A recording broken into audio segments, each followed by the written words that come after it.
এই নাও তোমাদের দুজনের খাবার। এটা মদনার, এটা বদনার। ওরে আমার বাটিটা অনেক বড়, আমার বাটিতে মনে হয় অনেক খাবার আছে, তোর বাটিটা দেখ ছোট, তোর মনে হয় কপাল পোড়া। এই সর, তুই আমাকে জ্বালাবি না, দাদু আমার থেকে তোকে অনেক বেশি ভালোবাসে। হ্যাঁ তুই ঠিক বলেছিস, দাদু আমাকে অনেক ভালোবাসে। এই দেখ আমার বাটিতে কত খাবার। আরে এটা দেখি কালা জঙ্গলের গোস্ত আর নুডলস, এটা আমি খুব মজা করে খাবো। আম আম আম আম আম আম আম আম আম আম আম আম।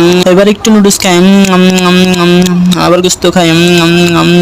দাদুর রান্নাগুলো খুব মজা হয়, আমি সেই মজা করে খাচ্ছি। দেখো বন্ধুরা, আরে দেখো বন্ধুরা, দাদা আমাকে সমুদ্রের কাঁকড়া দিয়েছে, এটা আমি এখন খাবো মরিচের সস দিয়ে, সেই স্বাদ। এই তো আমি খাচ্ছি মরিচের সস মাখিয়ে, অনেক মজা হয়েছে দাদু, এরকম মজা আর কোনোদিন হয় নাই। তোমাকে অনেক ধন্যবাদ দাদু, এরকম আবার খেতে চাই। শালার দাদু ওকে খুব ভালোবাসে, ওকে কত মজার মজার খাবার দিছে, আমাকে কি দিছে এবার দেখতে হবে। ওর থেকে ভালো কিছু আছে।